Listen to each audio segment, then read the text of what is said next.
Saudara, Hari Anti Korupsi Sedunia tahun ini, Indonesia mengangkat tema Satu Padu Bangun Budaya Anti Korupsi. Upaya pencegahan korupsi di Aceh yang dinilai masih belum maksimal memunculkan pertanyaan, bagaimana sebenarnya kita harus memaknai Hari Anti Korupsi? Untuk membahasnya, kini kita telah terhubung bersama dengan Dr. Muhammad Gausha SH.MH, selaku Wakil Dekan 3 Fakultas Hukum Universitas Syakuala. Assalamualaikum Pak Gausha. Waalaikumsalam warahmatullahi wabarakatuh. Baik, langsung ke pertanyaan Bapak, bagaimana sebenarnya kita harus memaknai Hari Anti Korupsi ini, Pak? Hari anti korupsi itu harus dimaknai bahwa budaya anti korupsi itu haruslah dimulai dari diri kita sendiri, yang pertama. Kemudian budaya anti korupsi itu setelah kita sendiri bisa memahami dan menerapkan anti korupsi, barulah pada lingkungan keluarga, dan selanjutnya pada lingkungan kerja atau lingkungan tempat kita berusaha. Ya. Karena tidak mungkin korupsi itu bisa kita berantas, bisa kita tuntaskan karena tidak ada budaya anti korupsi pada diri kita. Karena korupsi itu kita lihat makin hari makin masif saja, makin sistemik, ya, dan kemudian dengan modus yang makin luar biasa. Ya. Sama juga dengan informasi sebelumnya, Koordinator Masyarakat Transparansi menilai masih banyak kasus dugaan korupsi di Aceh. Bagaimana tanggapan Bapak? Oke. Kita melihat begini, kalau untuk kasus korupsi makin tinggi atau tidak di Aceh, kita melihat setidaknya ya tahun 2020 umpamanya. Aparat penegak hukum khususnya Kejaksaan Tinggi Aceh itu setidaknya menangani 20 kasus perkara tindak pidana korupsi ya tahun 2020. Dan pada semester pertama tahun 2021 ya itu KPK sudah menangani atau sedang menangani 14 kasus korupsi di Aceh. Ini yang lagi ditunggu-tunggu oleh masyarakat, apa hasilnya ya. Ketika 2 minggu yang lalu Wakil Ketua KPK kunjung ke Aceh, saya juga sempat bertemu dan kemudian ikut berdiskusi ya. Ya, kita tunggu saja hasilnya. Apakah ada kemudian upaya untuk pemberantasan baik melalui pencegahan maupun penindakan itu terjadi untuk korupsi di Aceh.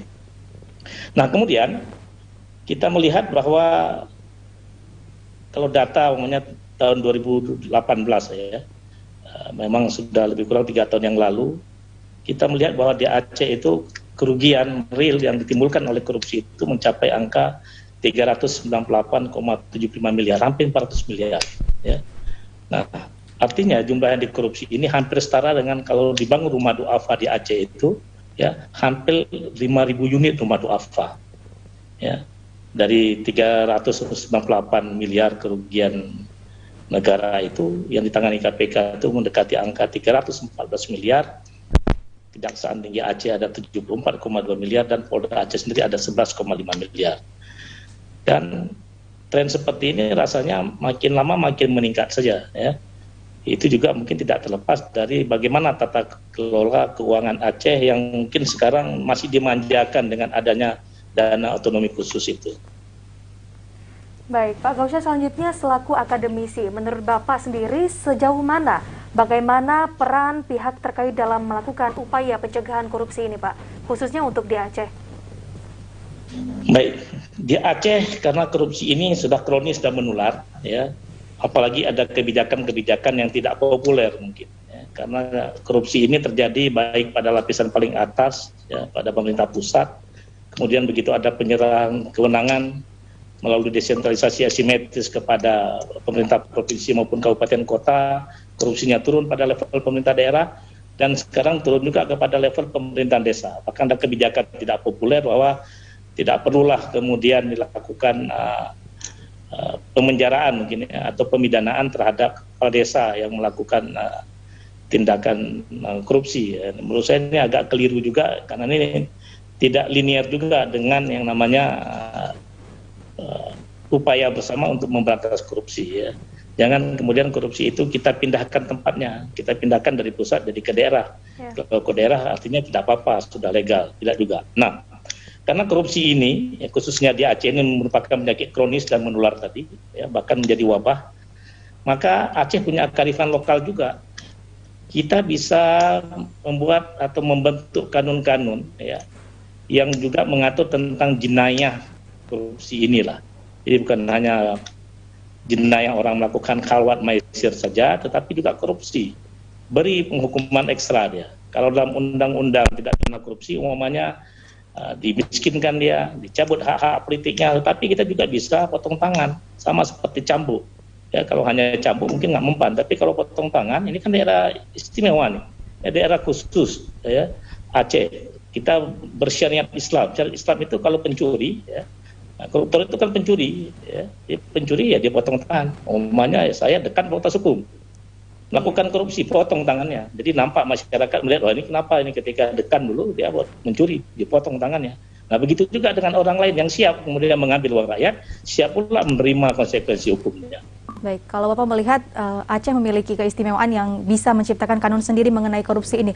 Lalu apakah ini artinya tindak pidana korupsi yang berlaku di Indonesia masih kurang sesuai memberikan efek jera kepada para pelaku? Ya. Kalau dibilang efek jera, bahwa penghukuman itu kan pemidanan itu sebagai ultimum remedium, ya, senjata paling pamungkas. Tetapi kita melihat bahwa para koruptor itu tidak ada lagi budaya malu pada mereka. Kita lihat saja ya di media elektronik, ya, di TV-TV itu kalau ada koruptor, dadanya pun beda dengan dada kita biasa. Dia santai saja, tidak merasa beban, tidak malu, dan merasa seolah-olah dia sedang difitnah. Ya, sehingga dia tidak ada beban bahwa dia seolah-olah memang tidak bersalah, dia sedang menjalani fitnah.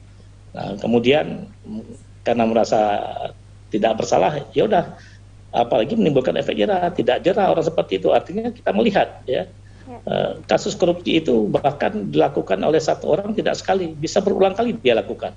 Ya, oh menteri ditangkap, tetapi kemudian diikuti oleh menteri lain juga. Oh, anggota dewan, katakan anggota DPR RI, ada yang ditangkap, tapi tidak menimbulkan efek jera bagi anggota lain. Kepala daerah juga begitu, ya. Kalau kita berbicara spesifik Aceh, kita sudah punya pengalaman, setidaknya 2 kepala daerah Aceh itu pernah menjadi terpidana untuk kasus korupsi. Begitu. Ini artinya efek jera apa lagi yang ingin dimunculkan atau diberikan oleh negara? Dihukum badan sudah, ya. Dimiskinkan juga sudah, hak-hak politiknya dicabut sudah. Tapi mungkin ya itu ada konkret lah, walaupun mungkin bagi teman-teman yang bidang HAM nggak setuju nih potong tangan. Tetapi kalau daerah Aceh, daerah Syariah, ya nggak salah juga. Kenapa orang dicambuk? Nggak ada kok. Cambuk itu dalam KUHP, tapi dalam kanun bisa diatur. Nah potong tangan juga nggak salah. Kanun buat menjadi regulasi. Gitu.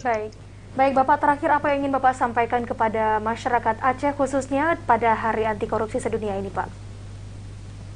Di Hari Anti Korupsi, saya mengajak teman-teman, ya, khususnya para penyelenggara negara, ya, apakah itu pejabat negara, aparatur sipil negara, maupun masyarakat secara luas. Mari kita katakan tidak pada korupsi, ya.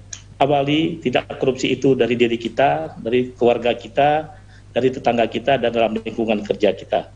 Mudah-mudahan kita juga berani apabila ada suatu kasus korupsi atau kita tahu ada indikasi korupsi, maka kita berani melapor juga kepada para penegak hukum. Ada Polri, ada Jaksa, ada KPK. Gitu. Terima kasih kepada Bapak Dr. Muhammad Gausyah SH.MH selaku Wakil Dekan 3 FH USK. Ya, dan terima kasih untuk waktunya pada sore kali ini. Assalamualaikum, Pak. Waalaikumsalam warahmatullahi wabarakatuh.